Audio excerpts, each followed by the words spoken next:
Okay. Hello, Dr. Bill Petok. Welcome to Misconceptions. I'm so grateful that you agreed to be here with me today. We have met multiple times at the infertility conferences through Jefferson, and also a friend from Baltimore, from where I grew up. Welcome to our podcast. Well, it's a pleasure to join you on this podcast. I'm thrilled to be part of Misconceptions. Thank you. Thank you. So today's conversation, you really are the expert. And what's so fascinating is I've done kind of some Google research about who else out there is really focused on men and infertility. And there are very, very few, if any others, that identify their professional career other than research, but who identify their professional clinical career as working within this specific community of individuals who are seeking care and help. So I'd love to hear from you a little bit about what brought you to working with men and infertility. Well, it's a really good story, and I'm glad you asked. When I was a relatively younger psychologist, my brother-in-law, Dr. Bill Schloff, entered a fellowship in reproductive endocrinology here in Baltimore at Johns Hopkins. And about midway through his fellowship, he called me up one day and he said, "All right, I'm learning how to get people pregnant, but I do not understand the psychological issues. Would you be willing to see some people for me?" To which I said, "Yeah, you teach me the medical stuff. This is a family crisis. I understand families and have worked with them for many years. Let's do that." And so that was 1985. And I started going to the American Society for Reproductive Medicine meetings, particularly for the mental health professional group, because that's where I fit in as a psychologist. And it was quite obvious to me that there were very few men participating and that male factor infertility was poorly addressed across the entire meeting, just not within mental health. And I thought to myself, you're a man, you are interested in this field. Let's delve into male factor infertility and learn more about it because of the things that I just said. So Right. that's what got me there. I think it's interesting. And I think we should probably talk a little bit around language. We're saying male factor infertility when there's an identified medical issue with a man's potential to conceive. And then you're also talking about men and infertility. So either, Absolutely. right, it's both issues where it's not just when it's male factor, but when there is a male who's a part of a coupled partnership where they're struggling with infertility as a group, Correct. right, And as a that's unit. and that's one of the things that became apparent to me fairly early on was that there's tremendous amount of attention paid to women, but in those days, most of them had male partners. We're talking about the late 80s, early 90s, and those guys were sort of left on the side. And the presumption was, well, it's not quite as important because it's not having an impact on them. And when you talk with men, that's not true. So why don't Um, we start with that? Talk to me about when you talk to men about them being when they are part of a couple and they mhm. are struggling with infertility. And for the purpose of our conversation, we're talking about heterosexual couples. So it's a wife Yep, in for the purpose of this sure. discussion. Their Yes, wife is going through infertility. Their wife is the identified patient, which is one of the challenges we have in the medical field. Like this, there's one identified patient primarily, and that's a right. woman. Yep. Talk to me about what did you learn? What are you hearing from the men? Well, what I've heard over the years is that they are ancillary to the treatment, even though they are 50% of the team that's being treated, whether it's a male factor or exclusively a female factor. And what happens is because the work takes place primarily in the office of a reproductive endocrinologist, who by training is an obstetrician gynecologist, who does not work with men, but works with women exclusively, the guy's an adjunct. And so, unless he is fairly vocal about wanting to be included into it, it's easier for the doctor to focus on the woman. And usually, she knows more about reproductive health than he does. So, he's less likely to ask questions because he doesn't want to appear unknowledgeable. Hmm, Um, interesting. and so there's this dual factor going on where easier to talk to the woman because the fertility problem is within her, harder to talk to the guy because, well, not trained, number one. And number two, the man is less likely to engage and ask questions. Now, I think that's changing over time, but it's still pretty much the way things are. So what do men say? Well, I feel less than. I'm not really part of the treatment. I feel bad for what's going on for us as a couple, because I want to have children as well. I feel bad for my wife, who is the focus of all this treatment, much of which is invasive in one way or another, and that, she's taking drugs, I'm not, and I need to be there to support her. So I don't really say too much about how I feel because I don't want to burden her with that. So there's Right. this very interesting dynamic going on. And so when I love that you just brought up that idea of like, I don't want to burden her with my emotions. And yet the emotions that they're feeling are very big and loud in their own hearts and brains and minds and experiences Sure. of the world. And yet they don't necessarily feel that they should or could burden or volunteer this information with their wives. What are Correct. some of the things that you've learned though, maybe even from the other side? What have you noticed when women learn about their own husband's experiences of this issue? Well, I think for the most part, women are glad to know that their husbands have feelings about this. I Right. never met a woman who didn't want to know how her husband felt, Yep. about important things, and that this is really shared. This is not just me. That he wants a child too. Right. He's upset that we're not conceiving as well. And so, the fact that a man will be vulnerable happens to be appealing. Very much so. And it's paradoxical for many men to think of that, but I think it's true. And when we talk about like, I mean, I think we say that men are pretty much acculturated to be the strong male, the one who stands up and doesn't show Without a doubt. vulnerability. And yet Yeah. within the couple, that's not necessarily as valuable as being open and honest with your spouse. Yes, absolutely. That's correct. Yeah. And if we were to shift over to men with male factor infertility, first of all, can you give some examples when we say male factor? Why don't you address a little bit from a medical perspective? What are we dealing with here? Well, there are two ways to look at this. You can think about the qualities of sperm that allow it to impregnate, or you can think about the delivery system for how that sperm gets to the egg. So those are, if you wanted to categorize male factor infertility, it'd be one or the other. Could be both, Right. but it's usually one or the other. Right. So there are three variables that typically are looked at for sperm. They are morphology, or the shape of them, their motility, the way that the sperm moves, and the volume, the number of them. So if Right. you've got a problem in one or another of those categories, you have a problem. So if they're misshapen, and they can't, so they're not whole, there's some problem with them. They're not going to fertilize an egg properly. Or if they do, there's a much higher degree of miscarriage that could take place. Secondly, if they don't move properly, it's hard for them to get to the egg. And I want to say that, we think of it's the sperm that does all the work. Eggs have an attractive capacity which draws the sperm to them. They're not just sitting there waiting to be fertilized. So there's a dynamic there, and I don't want to leave that out. And then the third thing would be volume, the number. And of course, it only takes one, but if you've only got one, it's going to have a hard time getting there. Yeah. So there's that factor. And then there's the delivery system. So sperm are created in the testicles, and then they move through a rather long chain of events and are at the end ejaculated, but they need to be able to get through vas deferens. There's an epididymis which helps propel them forward. And even if they are able to get to that point and they are in good shape, there are some other factors which could happen, like there's something called retrograde ejaculation, where rather than being propelled out, the sperm goes back into the bladder. And of Right. course, it's going the wrong direction. Right.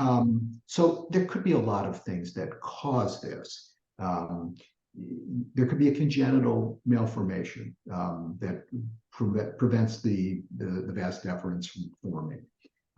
There could be a neurological problem which prevents the innervation taking place, which would propel the sperm out. There could be other blockages. So an injury, an infection, which somehow compromises the vas deferens. Certainly testicular cancers are going to be problematic. And there could be medications that cause problems that are teratogenic, that cause morphology to be changed and things like that. And then there are other factors which may get in the way. An injury may cause a problem. Guys who ride bicycles a lot without proper seats can develop problems. There's just a whole host of things that can happen that are poorly reported, and you don't know about them.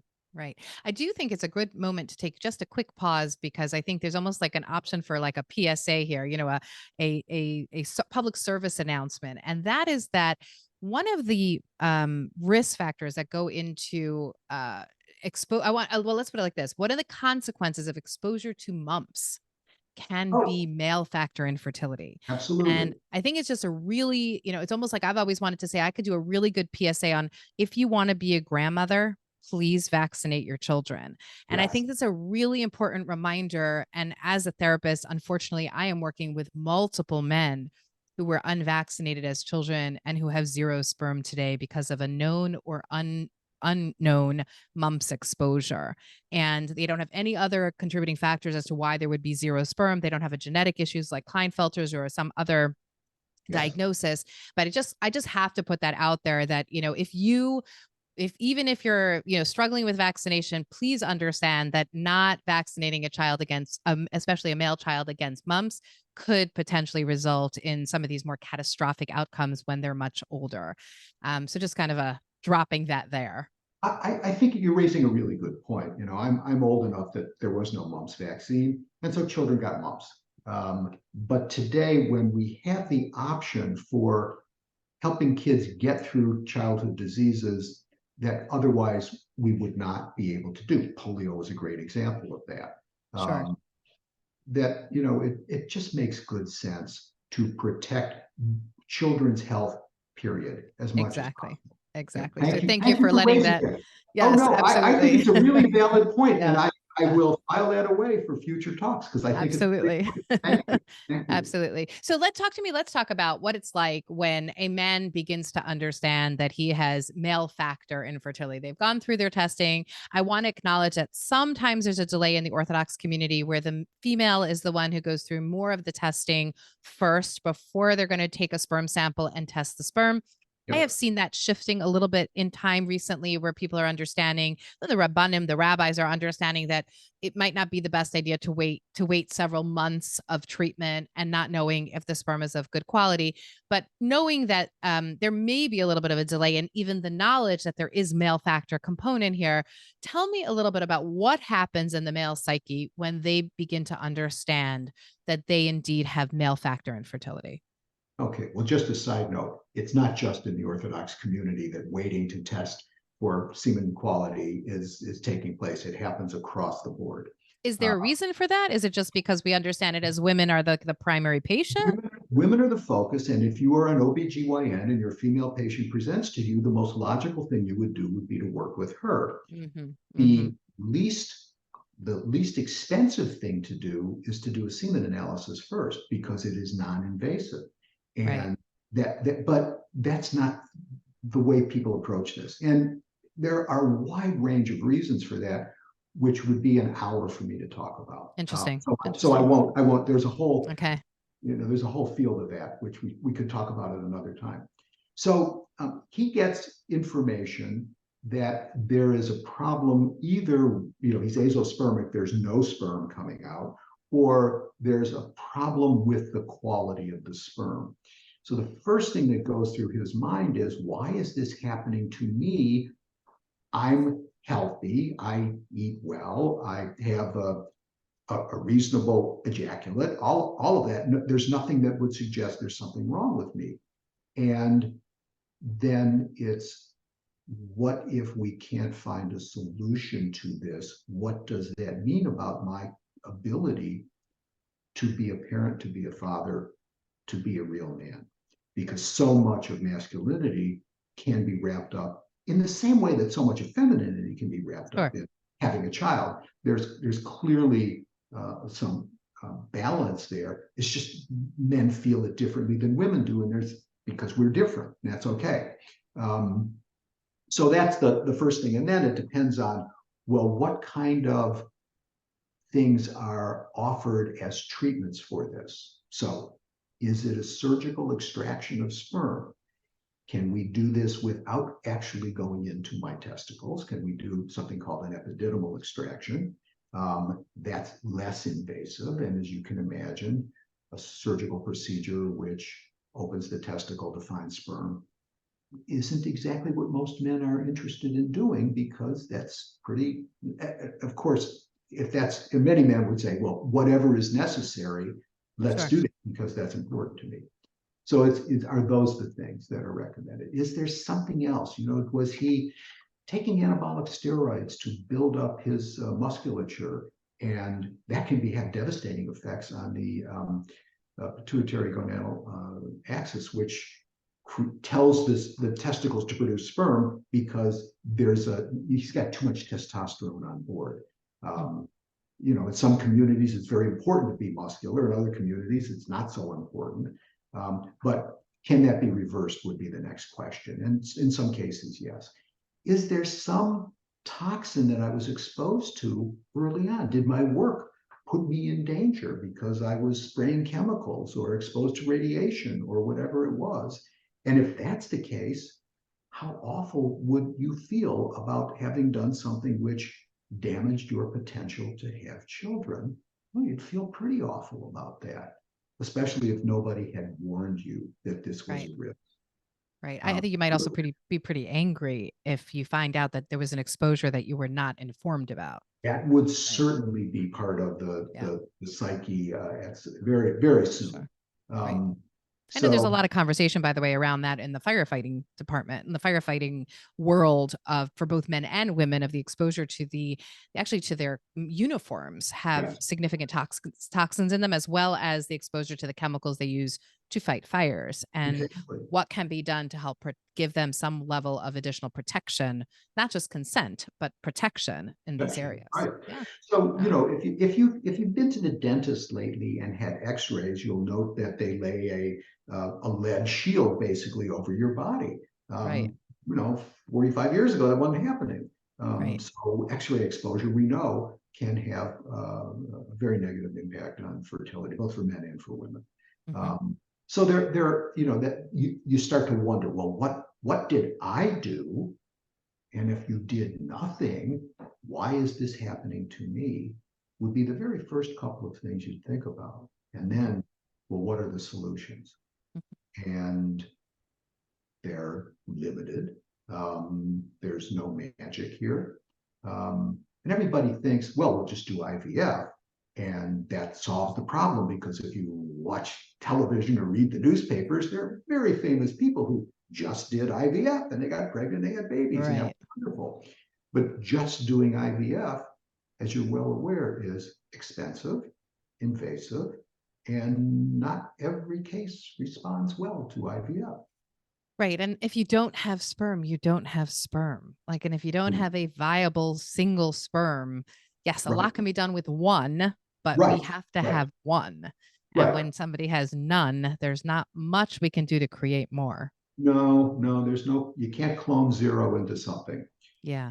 And you're right, it is just one. And so there have been advances in the treatments, something called ICSI, intracytoplasmic sperm injection, where one egg is held under the microscope and one sperm in a much thinner pipette is injected directly in. And that's what lab people do. They go look for that one good sperm. Um, but that's not always there. So if there's Right. none, you can't find it. Now, what do Right. you do?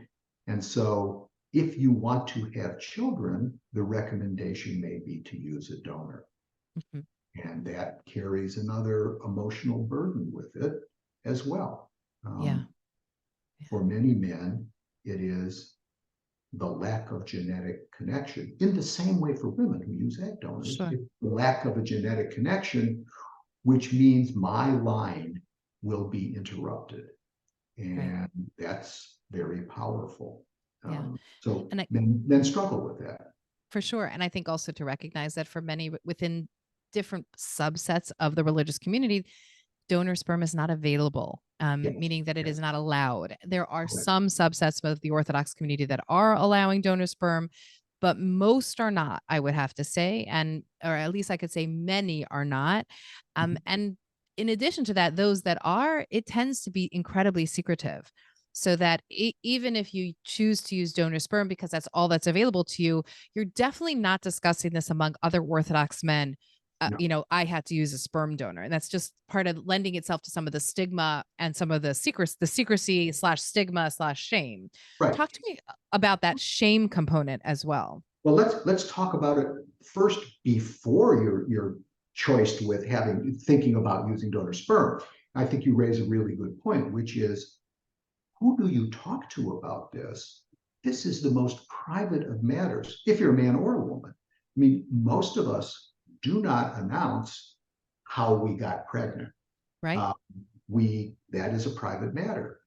Now, when you're not getting pregnant, who do you talk to about that? So if you're a guy who tends not to talk about very strong, powerful emotional things, not across the board, of course, but for the most part, who do you divulge that to? Who do you say, this part of me doesn't work, or this part of me is a failure, which sort of says, I'm a failure at something. We don't talk about those kinds of things Mhm. unless we have really very close confidants who have shared similar information with us.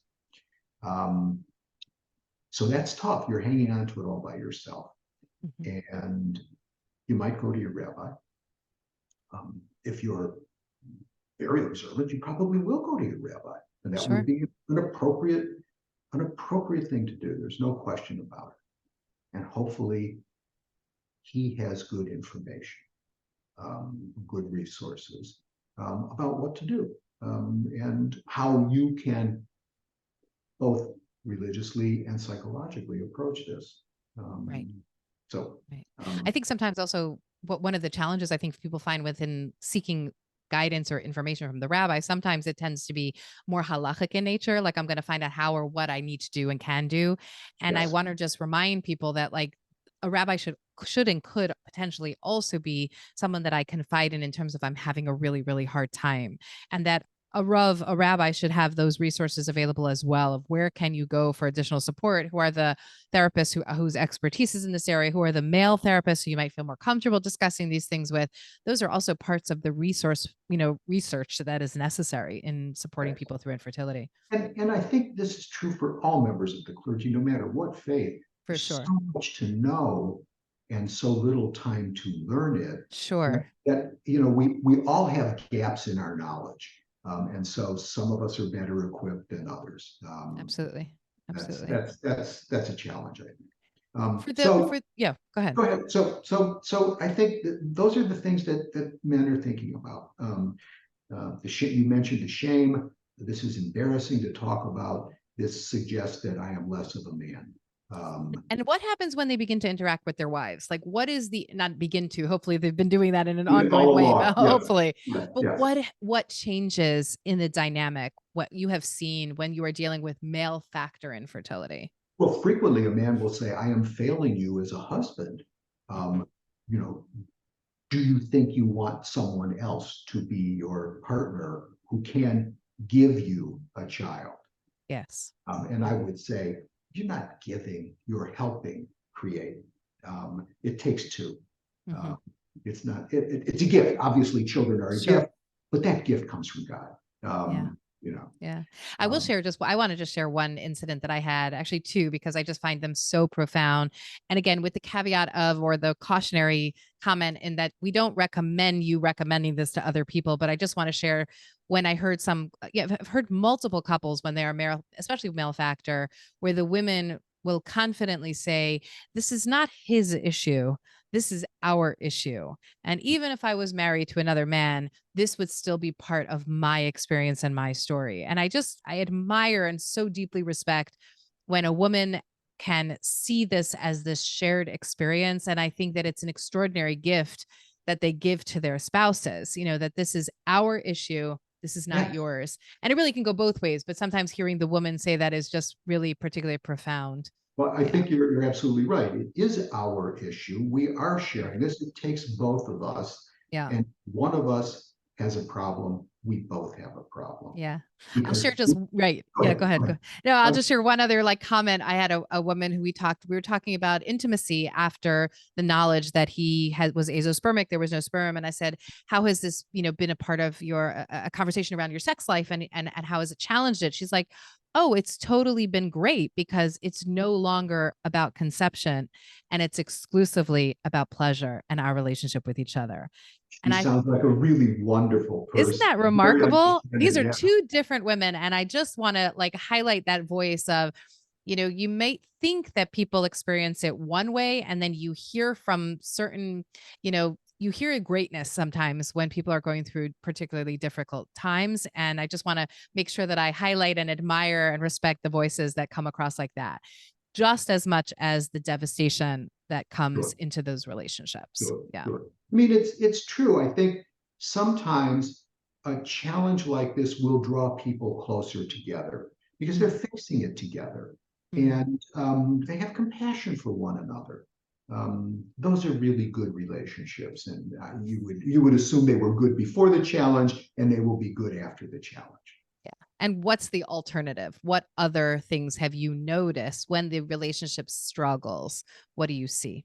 Well, sometimes relationships break apart. I think less than you might expect. This typically is the first crisis that a couple confronts, unless they are the youngest children of very aging parents, Mm, or some mm, other devastating thing which has happened along the way. And so, you could say, oh, well, this is going to break them up. And more often than not, no, it pulls them together in some way. Clearly, there are some who don't have the emotional wherewithal to figure out how to make this something that they face together. Um, and that's going to happen. That's right. people are different. Um, What do you wish these young couples would know? What do you wish they understood about fertility struggles or male factor or men well, dealing with infertility? the first thing I wish is that men got good education about reproductive health.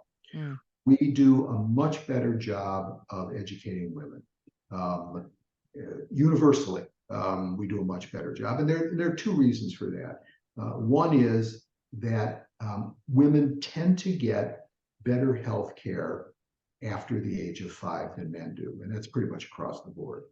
Secondly, well, there are probably three or four. Secondly, women get knowledge about reproductive health early on by virtue of menstruation. hmm So something happens, whether you're living in the secular world or the religious world, where somebody says, this is what's happening, this is why it's happening, this is a good thing that's happening, here's what's important for you to know about this. On the other hand, nobody does that with men.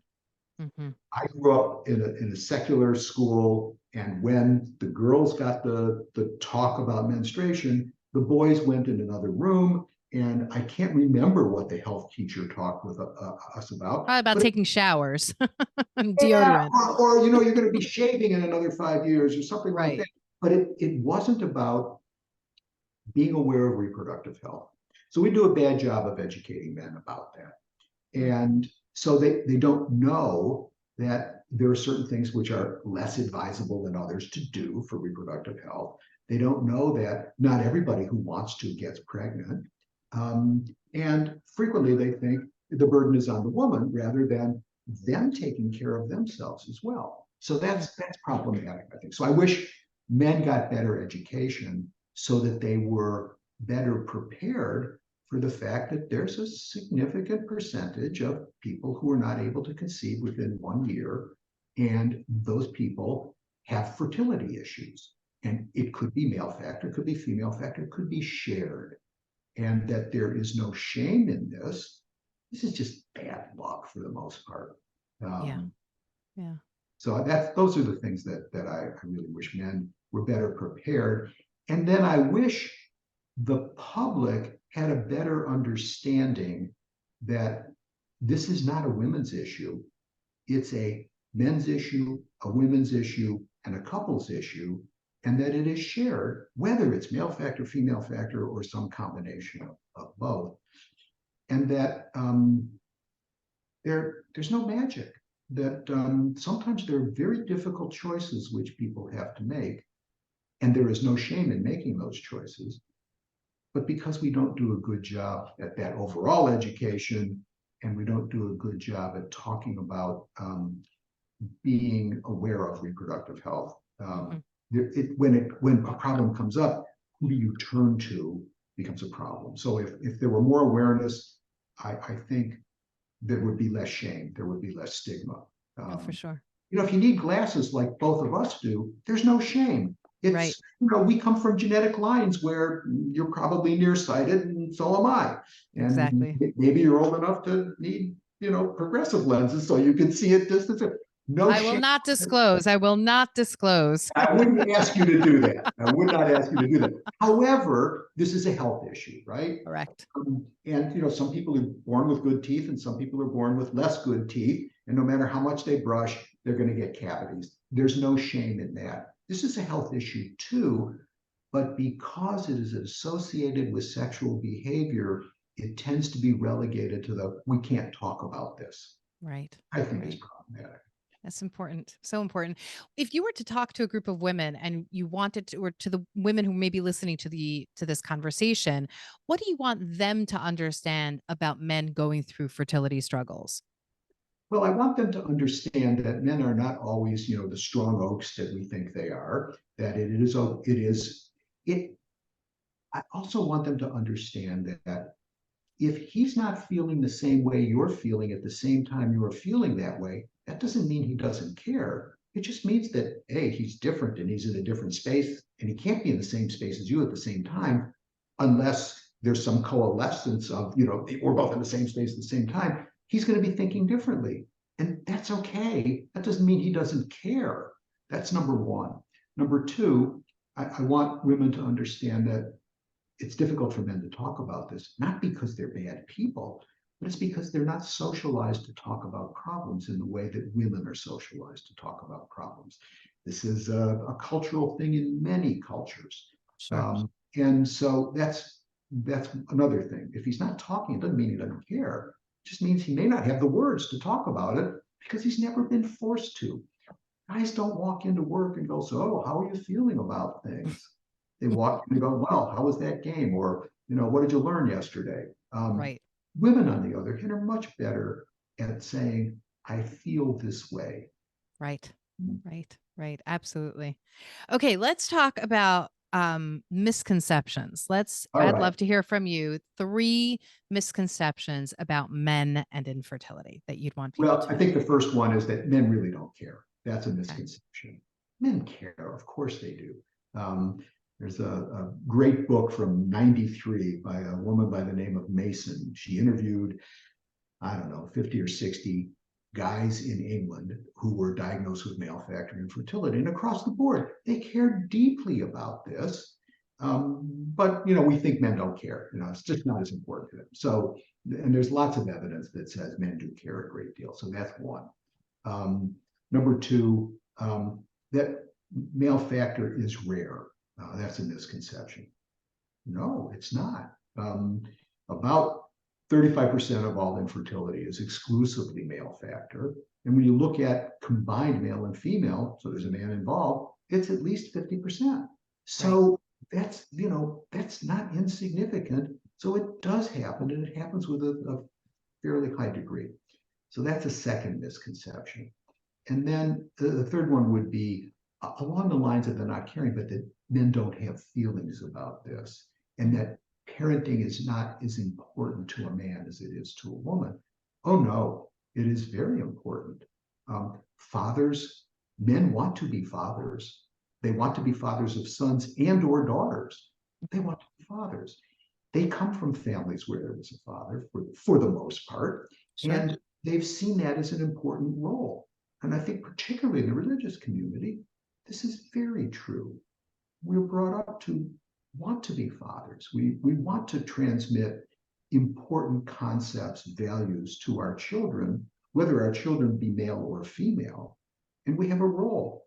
We teach boys and girls what men do. And when we are not, we can't do that, we've lost something. And that's very important. I mean, in the same way that women teach children Sure. the Sure. role of women and mothers, Sure. and that sort of thing. Absolutely. But that is important to men. And I think, men are concerned about making money, men are concerned about jobs. Yes, of course. But men are very concerned about families. That's one of the things that I have learned over the last 40 some years. That's a long time. A lot of data. A lot of data, a lot of experience, I've been very privileged to have men share their experiences with me. Yeah. I consider that a real privilege. And I appreciate the opportunity and the privilege of having this conversation with you. I think like you said, the more we talk about it, the more we can peel back some of those layers of shame or even potentially of guilt that is going to show up in these spaces. I think especially in a religious community, in a religious world, people that do not have children, either because of male factor or other, it is such an isolating and lonely experience. And let Right? me just add one thing, because it struck me, and I hadn't talked about this before. Torah is very good about talking about women's experiences with infertility, Right. not so much about what the men are experiencing. Right. Um, It's true. That's been sort of left out, and it's a wonderful opportunity to learn about the struggles that families have. But the male voice, the male perspective is missing there. And there are lots Absolutely. of reasons why that is true, Right. which don't matter. Right. So Right. from an early exposure, we know Abraham and Yeah. Sarah struggled. Right. She laughed. Exactly. She laughed. Right. We don't know Exactly. we don't know what he was thinking. That got No, left out. that's right. And I think that that's something that I think I always consider the fertility sphere as one that we really have deep relevance in our Torah about, Yeah. in the historic stories of how they struggled. I think one of the hardest parts is in the biblical times, all of these matriarchs ended up with children. And so it's a Amazingly. question of like, miraculously so. And then it's a question of, the women, the 9 couples that I work with are saying, but what about us? Where is the storyline of those that didn't? And I think it's Yeah. really valuable and necessary for us to look back into maybe even more modern history of the religious and religious leaders who did not have children, the Chazon Ish and the Lubavitcher Rebbe.